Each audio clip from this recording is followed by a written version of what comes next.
가지고 제가 천천히 하라고 얘기했는데 우리가 지금 사는 것을 보면은 빈익빈 부익부 현상이 계속 일어나요. 극심한 양극화 현상 때문에 지금 사회 문제가 되고 있습니다. 여러분 보시면 알겠지만 우리나라는 양반 상론 뭐 이런 계급 제도가 없어진 지 오래되잖아요. 갑오 개혁으로부터 그런 신분 제도는 철폐됐거든요. 근데 가만 보세요. 누가 그러더군요. 강남에 살다가 한 번 나가면 못 들어온다고. 왜 전세를 살아도 강남에 살려고 그러는지 아냐? 거기 나가면 못 들어온다는 거예요. 특별한 사람들만 가서 특별신 것 같아요. 점점 그런 계층과 계급이 심화되고 있어요. 계층으로 처음에 불렸는데 지금 보면은 보세요. 과외비가 없으니까 아이들 교육을 못 시키고 사교육을 못 시키고 그런 애들이 다 못 가잖아요. 놀랬는데 스카이 대학이라고 부르는 명문 대학에 들어온 아이들이 처음 강남에 있는 아이들 출신들이 훨씬 많은 거야. 이건 뭘 말하는가? 우리나라는 굉장히 공평한 것처럼 보여요. 누구에는 다 기회가 있는 것처럼 보이는데 그렇지 않아. 실질적으로 보면은 자본이 투입되고 사교육을 많이 받고 그런 아이들이 훨씬 더 좋은 대학 가고 그 아이들이 좋은 직장 가고 그 아이들이 또 그런 애들끼리 결혼하고 그래서 계속해서 계층이 경고화되고 계급화되는 거예요. 요즘 양반 쌍놈 귀족이 어디 있어요? 근데 귀족 있잖아요. 우리는 귀족이라고 느끼잖아요. 넘사벽. 도저히 접근할 수 없는 다른 세계에 살아가는 사람들처럼 느껴질 때가 얼마나 많이 있습니까? 그런 거에 비해서 인간답게 살지 못하는 사람들이 얼마나 인격이 모독당하고 노동하는 게 죄입니까? 왜 노동하는 걸 그렇게 멸시하고 경시하죠? 자기 몸으로 성실하게 땀 흘리는 사람들이 살 수 있는 사회를 만들어야 되잖아요. 근데 마치 노동하는 사람은 하층 계급 취급하고 인간답지 못하게 살아가는 사회가 그게 건강한 사회가 아니거든요. 그게 하나님이 바라는 사회가 아니에요. 하나님 원하시는 사회도 아니에요. 저는 이런 문제가 인간들의 불행의 근본 원인을 깔고 시작하는 거라고 생각해요. 이 문제가 해결되면 이렇게까지 심각한 사회 부조리와 불행이 없을 거라고 저는 생각하거든요. 근데 너무너무 기가 막히게 하나님은 그 근본적인 해결책을 벌써부터 인간들이 있기 전부터 이스라엘 사회가 형성되기 전부터 이런 것들을 만들어 놨다는데 저는 굉장히 쇼킹해요. 놀랍습니다. 이런 것은. 여러분 자본주의가 정답입니까? 사회주의가 정답이고 공산주의가 정답. 이런 사람들이 만든 제도가 정답이 아니에요. 얼마든지 그것은 수정하고 바꿀 수 있어요. 이미 공산주의 실패했어요. 우리가 역사적으로 증명했잖아요. 사회주의도 얼마나 많은지 베네수엘라 보면 알잖아요. 베네수엘라는 그렇게 석유 매장량이 많은데도 차에 기름 넣을 게 없어가지고 사람들이 기계를 못 돌리는 거예요. 그게 얼마나 아이러니한 겁니까? 하나님께서는 이런 모든 제도를 뛰어넘는 하나님만의 제도를 우리에게 얘기하고 있는데 문제는 이렇게 안 한다는 거예요. 그래서 우리 인간이 이게 계속해서 어려움을 겪고 힘든 일이 있는데 오늘 소개하는 이 희년이 바로 대표적인 하나님의 안전장치 같은 것이에요. 이게 파격적인 해법제시인데 7번 안식년, 그러니까 6년이라고 한 해는 쉬어야 되는 거예요. 이게 안식년 규정이거든요.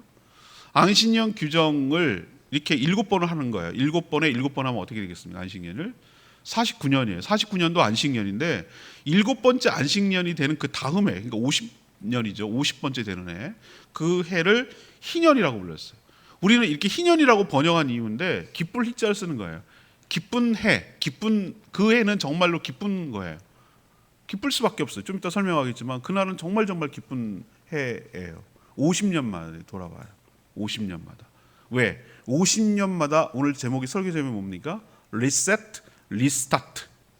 하나님께서 다시 너무나 그 불균형이 일어나니까 다시 원점에서 다시 출발할 수 있도록 하나님이 또 리셋을 시키는 것이고 다시 스타트할 수 있도록 은혜를 베풀어 주는 날이 이 희년이기 때문에 하나님의 놀라운 파격적인 제도라고 할 수가 있겠어요. 자, 희년이 되면은 해야 되는 여러 가지 규정들이 있어요. 일단은 휴경을 해야 돼요. 휴경은 뭐냐면은 농사를 짓지 않는 거예요. 의지적으로 농사를 안 짓는 거예요. 그러니까 내버려 두는 거예요. 그럼 내버려 두면 어떻게 됩니까? 그냥 자연적으로 작년에 떨어졌던 씨앗에서만 나고 포도나무가 올해 뭐 안 가꾼다고 해서 포도가 안 납니까? 그냥 자연스럽게 나죠. 근데 아무래도 상품성은 떨어지겠죠. 그럼 내버려 두면 어떡하냐? 그럼 그거 먹으면 되냐? 너도 먹을 수 있지만 너만 먹으라는 게 아니에요. 누구나 다 먹을 수 있어요. 그 희년이 되면은. 그러면은 지나가는 나그네도 먹을 수 있고 땅이 없는 소작인들도 먹을 수 있고 심지어 누구까지 먹도록 해놨냐면 들짐승도 먹도록 내버려둬라 라고 하는 것이 희년의 규정이에요. 휴경이 첫 번째 명령이고요. 또 두 번째 명령, 이게 파격인데요. 토지 물음이라는 게 있어요. 우리도 보면 뭐 사는데 이거 물려주세요. 우리는 물려주세요라는 말 잘 안 해요. 바꿔주세요 하는데, 바꿔주는 건 다른 제품으로 바꿔주는 거고요. 물려주는 건 뭐 하는 거죠? 돈을 다시 받는 거예요. 그렇죠? 원래 주인으로 돌아가는 거예요. 이걸 물음이라고 그러는데 우리 요즘 아이들은 물려주는 거 잘 모를지도 몰라요.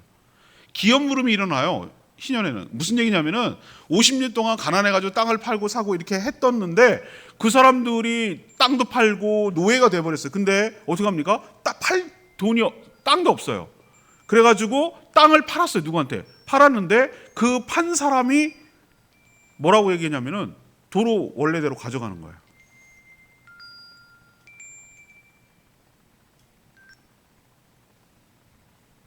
이걸 기업 물음이라고 그래요. 기업 물음은 뭐냐? 원래 주인에게로 땅을 되돌려주는 거예요. 아무것도 안 받고요. 아무것도 안 받고요. 50년째 희년이 되면 돌려주는 거예요. 또 하나는 노예 해방이 일어나요. 이것도 파격이거든요. 땅도 팔고 다 팔았는데 이제 자기 몸으로 때워야 되는 사람이 있어요. 그러면 때워야 되면 그 사람이 가서, 종은 원래 아니었지만 종처럼 가서 이렇게 지내야 되는 사람이 있어요. 그러면은 마치 야곱처럼 말이죠. 그렇게 지내고 나서 희년이 됐어요. 그러면은 아무런 대가 받지 않고 그 종으로 살았던 사람은 자유가 돼가지고 가족 품으로, 고향으로 돌아갈 수 있어요. 그 애는 아까 받았던 토지, 잃어버렸던 토지까지 되찾으니까 다시 리스타트 할 수 있는 기회가 되는 것이죠. 또 하나 있어요. 빚을 졌으면, 빚을 진 사람은 그날은 그냥 탕감되는 거예요. 없던 거가 되는 거예요. 여러분 이거 들으면서 무슨 생각이 드세요? 미쳤네, 미쳤어. 요즘 같은 자본주의 사회에서 이렇게 살면은 이거 딱 바보 소리 듣고 알거지 되겠네. 맞아요. 이렇게 살면은 분명히 바보 소리 듣습니다. 그리고 거지처럼 삽니다. 그렇지만 말이죠, 이 세상에서 이렇게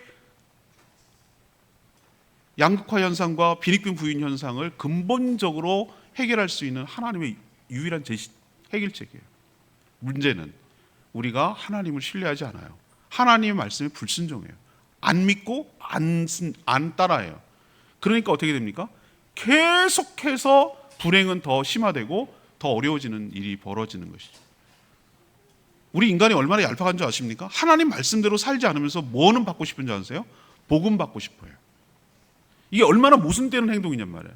하나님의 말씀대로 하면은 복이 자연스럽게 따라오게 되어 있어요. 그런데 그건 안 하면서 할 마음이 없어. 근데 복은 달래. 이게 얼마나 하나님 앞에 불순종하고 하나님을 모욕하는 행동인지 모르겠어요. 그래서 오늘 희년이 도대체 우리에게 어떤 의미가 있는가? 그러면은 우린 지금 뭐 희년을 어떻게 실현하고 살 수도 없어요. 그렇지만 이것을 가지고 우리는 어떤 정신으로 살고 어떻게 적용해야 되는지 오늘 말씀을 통해서 여러분 깨닫게 되고 이 말씀대로 순종하며 따라서 해서 하나님의 은혜와 축복을 받아 누리는 저와 여러분 되기를 소망합니다. 이런 말씀을 설교를 잘 안 해요. 하는 사람도 듣는 사람도 불편하니까. 전 근데 해요. 왜 하는가? 하나님 말씀이니까. 하나님 말씀에 이번 주간에 묵상해야 되는 말씀 중에서 희년을 빼고는 설명할 길이 없어요. 이게 굉장히 중요한 문제예요. 굉장히 오해의 소지도 사요. 이 사람 사회주의 생각 갖고 있는 거 아니야? 그런 식으로 제발 좀 어떤 인간의 주의로 하나님 말씀을 재단하고 평가하지 않았으면 좋겠어요. 대천덕 신부님이라고 예수원이라고 태백에서 성공의 신부이기 있는데 이분은 평생 동안 이 희년을 연구하신 분이에요. 인간의 불행을 해결하기 위해서는 이 제도를 도입할 때 드디어 인간이 모든 불행과 가난에서 해방된다고 얘기했던 분이 평생을 그렇게 했어요. 오늘 희년이 첫 번째 우리에게 주시는 교훈은 뭐냐? 하나님의 주권에 순복하는 행위예요. 희년을 실천함으로써 뭐를 우리에게 가르쳐주냐면 하나님의 그 주권, 주인됨의 권리를 순복하는 것이 희년의 정신이에요. 우리도 이 희년 제도뿐만 아니라 모든 면에 있어서 하나님의 주권에 온전히 순복하며 살아가는 저와 여러분 되기를 소망합니다. 하나님의 이 충격적인 선언은 23절 읽어보세요. 23절 오늘 끝절 제가 읽었는데요. 오늘 읽었던 23절에 이렇게 표현되어 있어요. 같이 읽어볼까요? 시작. 토지를 영구히 파지 말 것은 토지는 다 내 것임이니라. 너희는 거류민이요 동거하는 자로서 나와 함께 있느니라. 땅은 누구 거라고요? 토지는 누구 거라고요? 여기서 나는 하나님이에요. 하나님 말씀하시는 거예요. 땅은 누구 거다? 하나님 거다. 여러분 믿습니까? 땅은 대기업 거잖아. 땅은 소유주가 있잖아. 토지주가. 아니요. 땅은 하나님 거예요. 그들이 땅을 만들지 않았어요. 그들이 이 지구와 이 세상을 만들지 않았어요. 하나님이 창조하신 분이고 통치하고 다스리는 분인 줄로 믿습니다. 진정한 오너는, 땅의 오너는 하나님이에요. 하나님. 이것을 우리가 안 믿기 때문에 이 세상에 이 불행이 일어나는 거예요. 하나님의 주권을 인정하지 않아요. 등기부 등본에 돼 있으면 내 거라는 거예요. 그래서 인간이 불행이 일어나는 거예요. 땅은 하나님 거예요. 그럼 너희는 뭐냐? 거류민, 동거인. 거류민은 뭐냐? 잠시 왔다가 떠나갈 사람. 거류민, 일 때문에 왔다가 떠나갈 사람. 동거인, 잠시 있는 소작인에 불과하다는 거예요. 너희들은 땅을 이용하고 경작하는 것뿐이지 오너는 아니야. 그냥 잠시 빌렸다가 사용하고 놓고 가야 되는 사람이지 네 거는 아니야. 맞는 말이네. 맞는 말이에요. 잉크에다가 병원 등기원을 내 거로 소유했다고 내 겁니까? 그건 네 생각이고 오리지널 내 겁니까? 땅을 사용하는 게 자기 거죠. 소유한다고 내 거 아니에요. 근데 우리는 자꾸 착각을 하는 거예요. 땅을 많이 갖고 그 자본이 자본을 굴리게 만들어서 가난이 더 가난해지고 부자가 되는 일을 벌이는 거죠. 그러면은 하나님께서 오늘 땅에 대해서 뭐라고 얘기했냐면 2절에 보면 이렇게 얘기하는 거예요. 2절 보면 이스라엘 자손에게 말하리라 너희는 내가 너희에게 주는 땅에 들어간 후에 이런 표현을 써요. 그러니까 이스라엘이 지금 시내산에 있는데 가나안 땅에 들어가지도 않았어요. 근데 뭐라고 오늘 하나님 얘기하시냐면 이렇게 얘기하는 거예요. 너희가 가나안 땅에 들어간 후에 이 얘기는 뭐냐면은 가나안 땅에 들어가서 내가 땅을 너희에게 주겠다는 거예요. 땅을 준 분이 누구입니까? 하나님이 너희에게 준 것이. 원래는 누가 살고 있습니까? 가나안 7 원주민들이 살고 있어요. 그 땅을 주신 분이 누구입니까? 하나님 거예요. 이 땅을 창조한 분도 하나님, 그 땅을 사용할 수 있는 권리를 준 분도 하나님. 하나님 거라는 것을 우리에게 분명히 얘기하고 있어요. 그러니까 너희는 그 땅을 빌려 쓰다가 남기고 갈 뿐이니까 너희가 그 땅의 주인인 것처럼 행세하지 말라는 거예요. 이것이 하나님의 기본적인 땅에 대한 생각이에요. 그래서 너희는 그걸 잊어버리지 말라고. 그 누가 진짜 주인인지를 잊어버리지 말라고.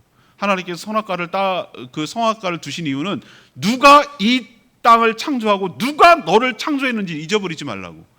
그 안에서 순복하며 살라고 선악관을 만드신 거예요. 희년을 왜 도는가? 왜 이런 제도를 도는가? 누가 이 땅의 주인인 것을 잊어버리지 말고 그 하나님의 주권에 순복하며 살라고 희년 제도를 뒀다는 거예요.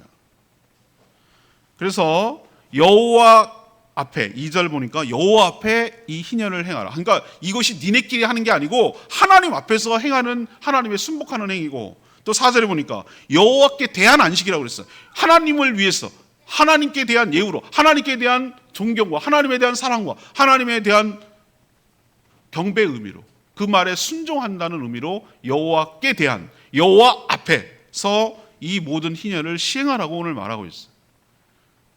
우리는 생물로 보면 돌아다니는 것이 생물이라고 말하고 땅이나 바위나 이런 것들은 무생물이라고 말하고 움직이지 않다고 생각해요. 근데 오늘 마치 하나님은 뭐라고 얘기하냐면 땅이 살아있는 생물처럼 얘기를 해요.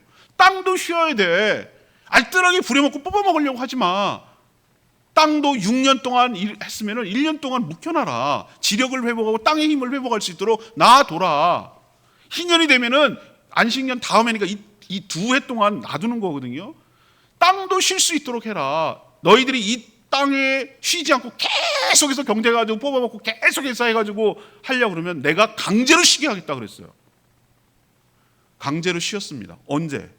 이스라엘 백성들이 한 번도 희년을 시행하지 않은 것 같아요. 안타깝게. 그러니까 하나님은 어떻게 합니까? 다 포로로 추방시켜버렸어요. 그동안 못한 희년을 왕창하게 70년 동안 포로 생활해가지고 그 땅을 묵혀놔 버렸어요.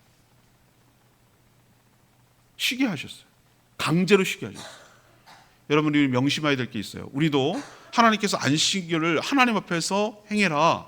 너희를 위한 조치야. 그리고 하나님의 주권에 순복해라라고 명령을 계속 하는데도 불구하고 이것을 어기고 계속 주일날 일한다. 쉬는 법을 모른다. 강제로 쉬게 하세요. 알았어. 그러면은 네가 일도 아예 못하게 그동안 안식하지 못한 것을 안식하게 만들어주는 거예요. 병원에 누워 쭉 계시는 거예요. 일할 수 없는 상황으로 몰고 가시는 거예요. 여러분 명심하시고 하나님의 주권에 온전히 순종하는 저희들 되기를 원합니다. 그래서 안식년이 되고 희년이 되면은 거기서 나온 모든 것들은 누구 거예요? 네 거 아니야. 내 땅에서 나온 건데요? 아니야. 누구나 다 먹을 수 있도록 조치를 해라. 그건 뭐냐? 땅은 너의 투기의 대상이 아니고 너의 사용, 필요에 의해서 사용하는 것뿐 절대로 땅은 너의 투기의 대상이 돼서는 안 된다라는 것이 하나님의 명령이에요.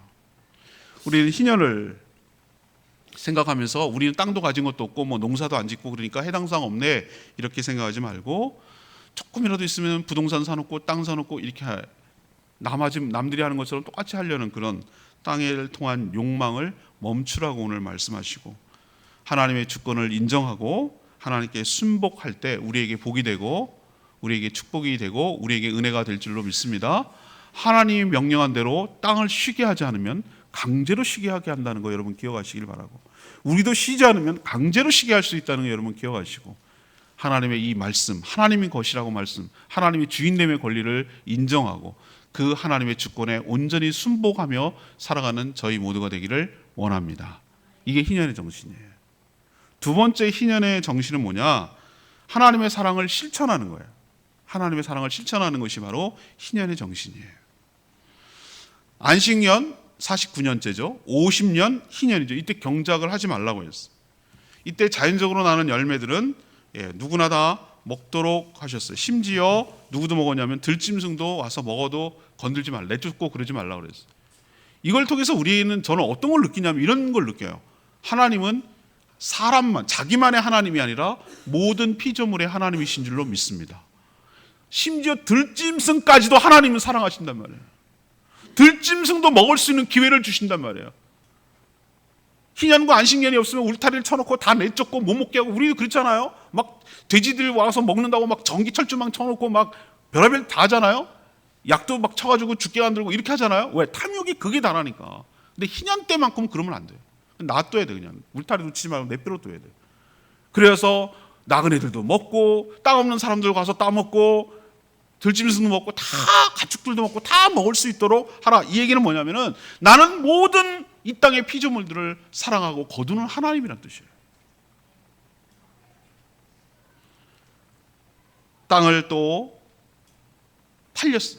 가난해가지고 팔았으면은 그 땅 원래의 땅 주인에게로 지파별로 땅을 하나님께서 다 나눠줬거든요. 원래 주인에게 반환해야 되고 또 몸으로 떼어야 되는 노예로 전락했어. 그러면은 노예를 해방시켜야 되고 또 빚을 졌어.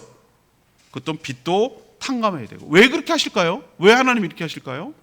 그 가난해가지고 다시 재기할 수 없는 사람이 없도록 다시 한번 기회를 주고 다시 리셋하고 다시 리스타트 할 수 있도록 하나님께서 이런 장치를 마련해서 누구나 다 다시 한번 기회를 부여함으로 인해서 50년이면 한 번의 생애에서 한 번은 겪거든요. 사람 살아가는 데 있어서 한 번은 겪게 돼 있어요. 그래서 다시 한번 일어설 수 있는 기회를 주는 것은 뭘 의미할까? 하나님은 모든 사람들을 사랑하시고 너는 그 하나님의 사랑을 실천해야 된다는 것을 우리에게 가르쳐주고 있는 줄로 믿습니다. 경제적인 이유로 사람이 사람의 종이 노예가 되어서 사는 것을 하나님께서 원치 않으셨어요. 원치 않고 재기할 수 있는 기회를 주시는 것이고 또 가난이 그렇게 노예로 살아가는 자녀가 태어나면 걔는 또 노예가 될 가능성이 커요. 왜 그러냐면 뭘 있어야 다시 재기를 하지. 있어야 교육을 받고 있어야 뭐 소득이 생기고 그러지. 그러면 그렇게 태어난 자녀들은 계속해서 대대로 가난하게 살아야 되니까 그러면 다시 힘과 꿈을 꿀 수가 없는 거예요. 요즘 아이들 보면은 정말 난 기가 막히어요. 물론 아무라고 힘들다는 거 아는데 애들이 뭐라 하면 의욕이 없다 그럴까? 그리고 그냥 안 돼요. 어차피 이렇게 그냥 자포자기해요. 그냥 하루 벌어서 나 하루 먹을 거예요. 인조이하고 할 거예요. 돈 열심히 벌어갖고요, 호캉스 하고요, 해외여행 가고요, 플렉스라고 그래가지고 그냥 좋은 거, 내가 좋아하는 거, 명품, 뭐 남자애들은 차 너무 좋아하니까 차 뭐 그거 사고, 여자들은 백 사고, 뭐 그러고 사는 거야. 미래에 대한 전혀 그런 거 없어요. 뭐 집 어차피 안 되잖아요. 그 말도 맞아. 이렇게 견고해지고 땅값이 치솟아 올리고 건물이 올라가고 분양가가 뭐 10억이라고 말도 안 되는 소리를 하고 있으니 애들이 무슨 의욕을 갖고 열심히 하겠어요. 열심히 일하면은 뭐 소망이 있어야 열심히 일할 마음이 생기지. 이렇게 대물림 되면, 가난에 계속해서 대물림 되면은, 고차가 되면은, 이게 사회가 불완전해서, 내가 늘 말씀드리잖아요. 이렇게 되면은 있는 사람들이 더 행복할 것 같은가? 그렇지 않아요, 여러분들. 누르고 눌러놓으면은 그 부조리함과 그 억울함과 이런 것들이 터져나오게 돼 있어요. 우리 역사적으로 보면 수많은 밀란들이 그래서 일어났어요. 수많은, 제주도의 밀란이 여러분 얼마나 많이 일어나는 줄 아세요? 1901년도에 이재소의 난이 일어났어요. 수많은 밀란이 일어난다. 폭동과 혁명이 일어날 수밖에 없어요. 그렇게 되면 있는 자들도 그것을 계속해서 유지할 수가 없어요. 그래서 미국에 있는 야가 빠진 부자들은 어떻게 하는 줄 아시는가요? 버핏 같은 사람들은 상속세를 더 많이 내자고 그래요. 그리고 사회 기부도 많이 합니다. 얘가 바보냐? 돈이 엄청 많은가 보지? 그게 아니에요. 이 사람들 얼마나 야한 사람인지 아세요? 그렇게 해야, 주자가 그렇게 하는 모습을 취하고 그렇게 재환을 시켜야 자기 부가 계속 가거든. 혼자 다 먹으려고 그러면 체하거든. 같이 이렇게 슬슬 나눠가면서 해야 자기 부가 계속 되거든. 이 사람 굉장히 머리 좋은 사람들이에요. 왜? 이렇게 해야 이 사회가 쭉 계속 유지된다는 걸 아는 거예요. 자꾸 빼앗고 더 빼앗고, 없는 사람 더 얻게 만들고 더 얻게 만들면 있는 사람은 좀 행복할 것 같지? 아니요. 같이 못 살아요. 뒤집어 엎는다고요. 그래서 하나님께서는 이렇게 가난이 대물림 되는 거, 이런 거 고차가 되는 걸 방지하려고 이렇게 하시는 것이에요. 근데 더 중요한 것은 희년이 시작되는 그 시점, 아까 동영상도 나왔지만 희년의 시작이 뭘로 시작하는지 여러분 아시죠? 예, 7월 10일 날 우리 제가 설교도 했습니다만 대속죄일 날, 속죄일 아시죠? 아론이 혼자 들어가 가지고 제가 설교했죠? 처음 들으신 것처럼, 예, 다음 주 이 설교회도 잊어버리고 또 처음 듣는 것처럼 들어요. 예. 대제사장 혼자 들어가서 먼저 자기 죄를 위해서 수송아지로 죄로 용서받고 순양을 가져다가 한 마리, 두 마리 나눠가 두 마리 갖고, 한 마리는 그 피를 갖다가 발라가지고 뿌리고 바르고 붓고 해가지고 백성들의 죄를 1년 동안 속죄하는 게 대속죄일이잖아요. 하나는 안수해가지고 아사셀이라고 그러죠. 뿔에다가 붉은 천을 갖고 있는 아사셀 염소거든요. 걔는 릴레이로 해가지고 도저히 돌아올 수 없는 데 가서 떨어뜨려 죽이는 거예요. 들짐승의 먹이가 되게. 그게 죄가 멀리 떠나게 하는 거잖아요. 그날 나팔 소리를 불거든요. 그날 7월 10일 날 나팔 소리, 그게 바로 희년의 시작이에요. 그 나팔 소리가 들릴 때 얼마나 기쁘겠어요. 그날만 손꼽아 기다리는 거예요. 남자들은 말이죠, 그냥 언제 제대하나 X 해가면서 이제 달력에다 막 이렇게 해가면서 눈꼽아 기다려요. 요즘 1년 방위밖에 안 되는데 이것도 딜다고 징징거리고 그 X 해가면서 기다려요. 장가가는 날 되면 또 막 D-Day -1, D-Day 마이너스 이러면서 또 막 기다려요. 이날만 오면 버티고 또, 그래야 가난한 사람들이 희망을 갖고 소망을 갖고 살죠. 이날 희년이 오면, 이 나팔 소리가 들리면, 이날이 되면 내가 드디어 해방되는구나, 드디어 나도 땅을 가질 수 있구나, 드디어 고향으로 돌아갈 수 있구나, 드디어 가족들과 함께 살 수 있구나. 이게 얼마나 기쁘겠어요. 이걸 영적으로 해석하면 이거예요. 너희들이 사단에 묶여 있었고 사단의 권세에 눌려 있고 그래서 자유도 없고 내 마음대로 할 수도 없고 죄 지을 것밖에 할 게 없어. 이제 지을래 사단의 종살이하면서 끌려다니던 인생이었는데, 완전히 낚싯바늘처럼 코가 깨가지고 이리저리 끌려다니는 인생이었는데 하나님께서 그것을 끌어주시고, 대속죄일이 뭐예요? 죄가 속해져야, 죄가 깨끗해질 때 드디어 해방이 일어난다는 거예요. 하나님께서 왜 이 타이밍을 대속죄일 내에 희년을 삼았는지 여러분 의미심장한 말씀이에요. 우리의 죄가 해결될 때 비로소 자유롭게 된다는 것을, 축복을 주신다는 것을 우리에게 이야기하고 있는 줄로 압니다. 하나님은 우리에게 희년을 주신 거예요. 우리는 자꾸 있는 자 편에서 얘기하지 마세요. 내가 만약에 없는 자라고 한번 생각해 보세요. 이 희년이 얼마나 기다려지는지, 이 나팔 소리가 얼마나 듣고 싶은지, 그 49년 50년째 되는 희년을 손꼽아 기다릴 거예요.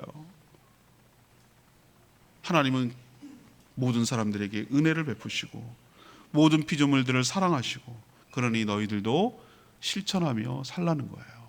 너희도 종살이하던 종이었다.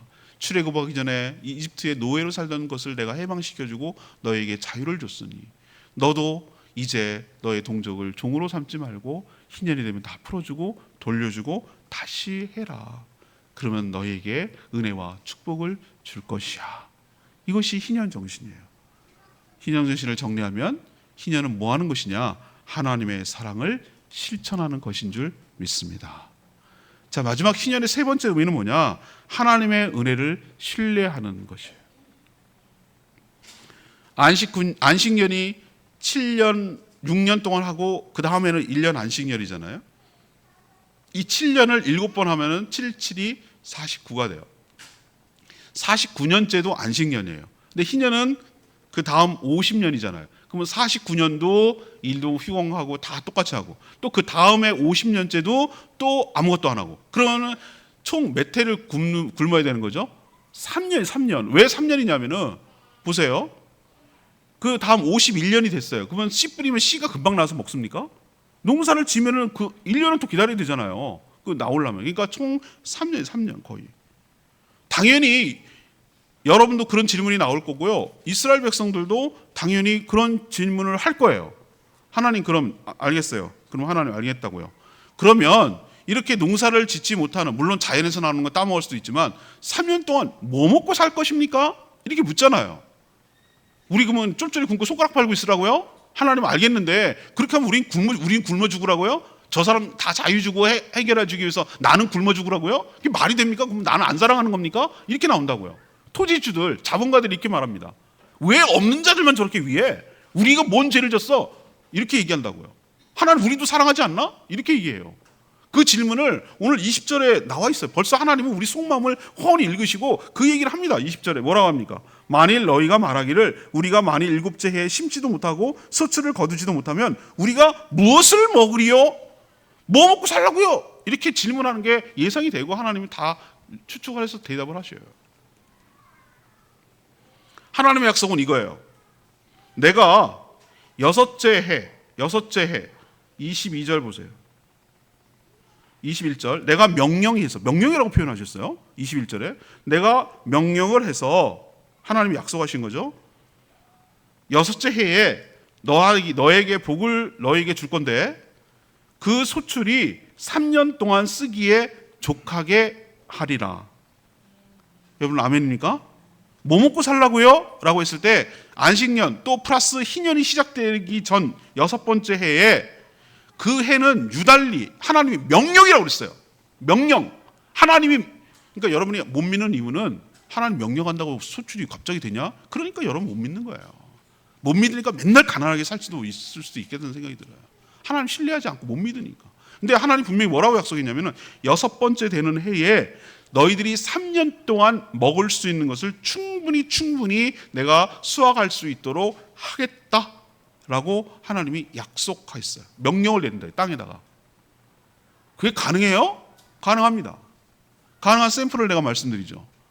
요 있기 전에, 이들이 출애굽하기 전에 하나님이 뭐라고 했습니까? 요셉 알잖아요.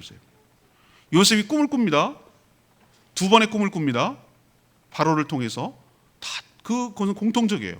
7년 동안 엄청난 대풍년이 있고 나서 그 뒤에 또 연속적으로 7년 동안 흉년이 일어날 것을 꿈을 통해서 보여주셨어요. 그래서 바로한테 얘기하니까 너가 참으로 지혜자구나. 너보다 더 뛰어난 자가 없겠다. 이 모든 일을 관리하라고 해서 요셉이 어떻게 하는 줄 아십니까? 자기는 그 나라 사람 이집트인도 아니잖아요. 모든 곳곳에 곡간을 세웠어요. 저장할 수 있도록. 7년 동안 흥청망청 쓰지 마. 7년 뒤에 흉년이 올 거거든. 그러니까 전부 다 곡간을 세워가지고 가득가득 쟁겨놨어.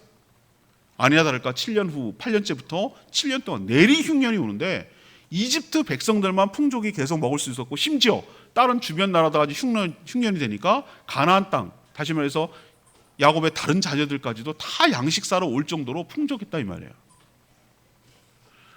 여러분 하나님을 신뢰하는 여러분 되시길 바랍니다. 6년째 그 뒤에 3년 동안 먹을 것을 풍족하게 명령을 내려서 하겠다라고 하시는 하나님의 말씀을 여러분 온전히 신뢰하시게 되기를 바랍니다. 소출과 수확은 누구의 손에 달렸다고요? 하나님의 손에 달렸다. 하나님의 주권과 하나님의 능력에 달렸다라는 것을 아셔야 돼요.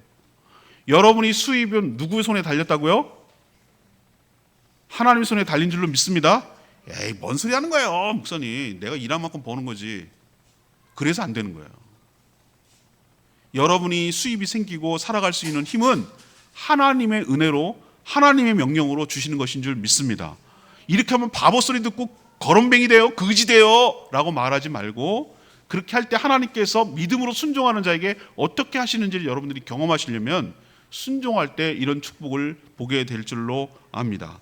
자, 그러면 하나님께서 이렇게 규례를, 이 희년의 규례를 지키면 두 가지를 약속해 주셨어요. 두 가지를 약속해 주셨어요. 하나는 19절에 보세요. 19절. 18절부터 그 얘기가 나오는데, 너희는 내 규례, 이 규례는 희년 제도를 말하는 거예요.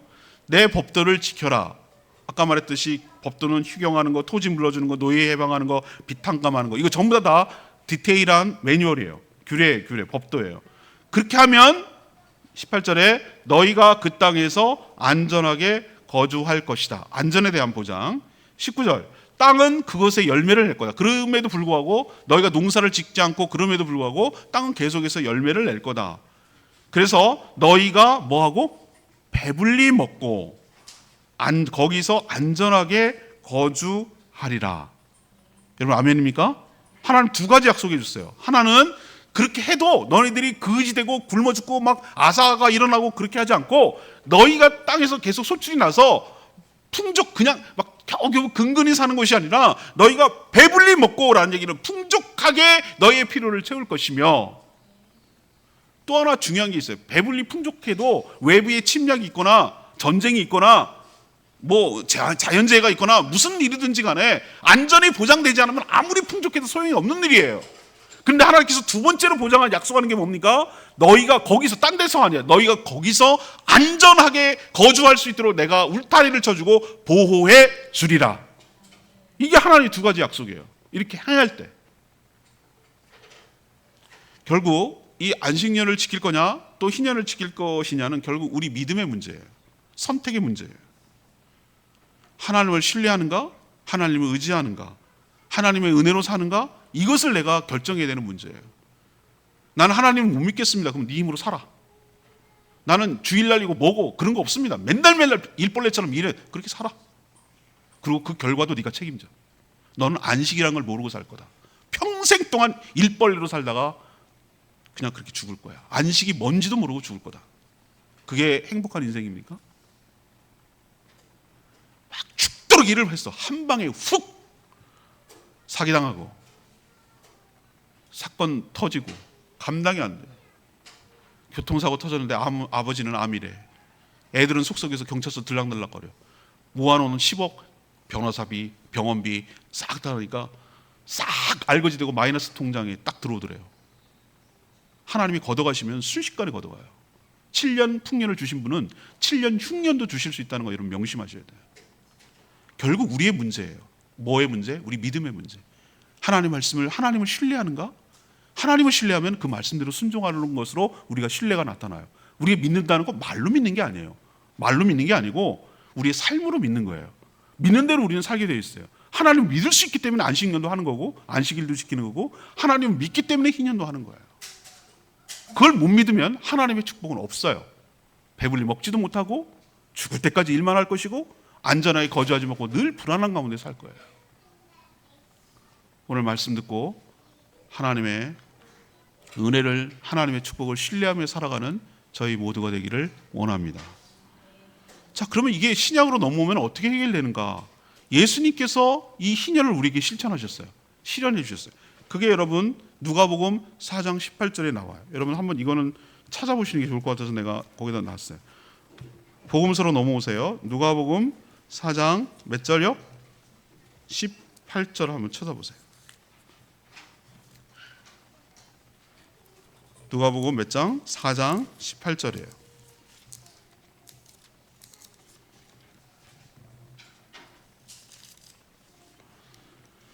자, 예수님께서 나사렛의 회당에 들어가셔서 16절이죠.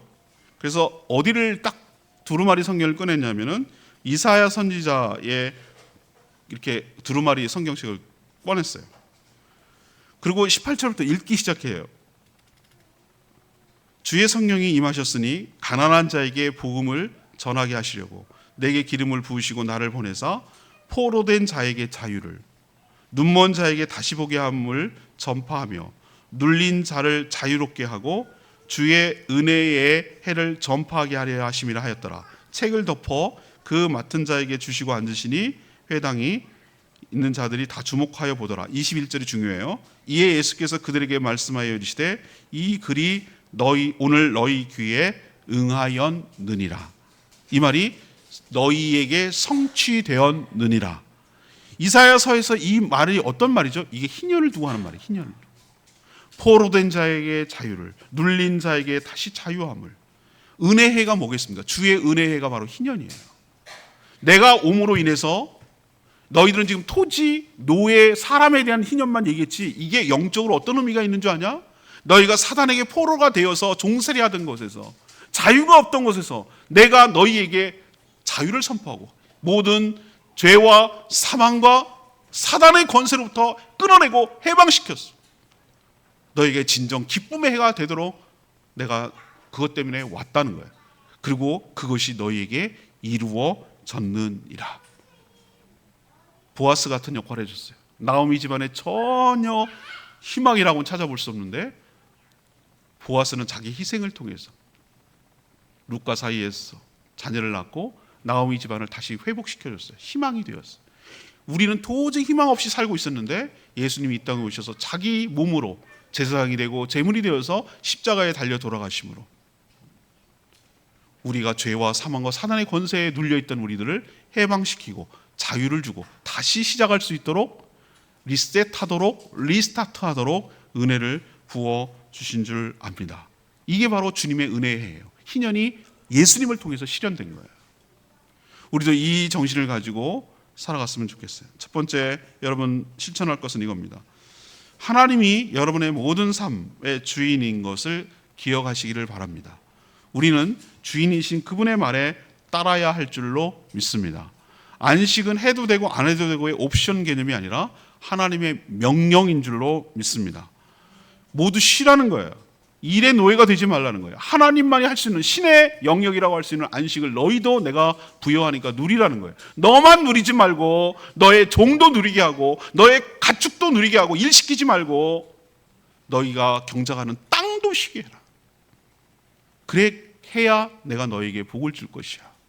안식하라. 안식은 팔자 좋은 사람들이 아니라 하나님을 신뢰하는 자들의 명령이기도 하고 특권인 줄로 믿습니다. 두 번째 얘기는 뭐냐?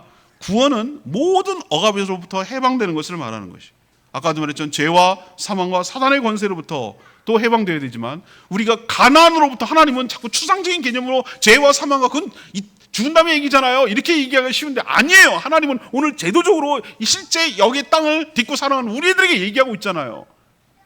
사람이 어떤 것으로도 억압될 수 있는 것이 아니다. 하나님의 형상으로 창조된 것은 그 무엇으로도 억압할 수 없다. 사람을 억압하고 종부리고 가두는 일은 어떤 일이든지 있을 수 없다는 거예요. 하나님의 대명제가 그거예요. 그게 설령 제도건 그게 법이건 뭐건 간에 사람을 가두지 말라는 거예요. 억압시키지 말라는 거예요. 자유를 구속하지 말라는 거예요. 그게 경제적인 이유라도 가난이 그 사람을 구속해서는 안 된다. 그 구속으로부터 해방시키는 제도를 이렇게 희년을 통해서 얘기하고 계시는 거예요. 이 정신을 우리가 본받아야 될 줄로 믿습니다. 그래서 가난에서도 자유하게 되도록 우리가 사랑을 실천하는 행위를 끊임없이 실현하며 살아가는 저희 되기를 원합니다. 마지막은 뭐예요? 세상의 비극과 세상의 인간의 불행은 뭡니까? 인간의 탐욕, 인간의 불신 때문에 저는 일어난다고 봐요. 가진 자는 만족할 줄 모르고 끊임없이 다 자기 소유로 하려고 하고 있고, 사람을 갖다가 돈이 있다는 이유만으로 함부로 대하고 멸시하고 경시하고, 그러면서 니네가 능력이 없어서 그러는 거야. 이건 스타트가 틀려먹었거든요. 스타트가 불공정해요. 대치동에서 그 과외를 받으면서 하는 애랑 정말 시골에서 그런 기회가 없는 애가 어떻게 스타트가 똑같냐고. 그게 어디 공평하냐고. 사교육비를 몇 천만 원 부어서 명문대 가는 애랑 그렇지 못한 애랑은 인강 겨우 듣고 하는 애랑 어떻게 이게 스타트가 같냐고.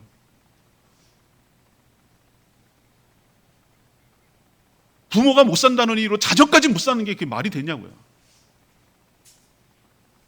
누구나 기회가 있어야 되잖아요. 누구나 다시 시작할 수 있는 기회가 있어야 돼요. 그래요. 부모는 그렇다 칩시다. 자녀는 다시 리스타트하고 리셋되고 리셋해서 다시 살 수 있는 기회를 줘야 되잖아요.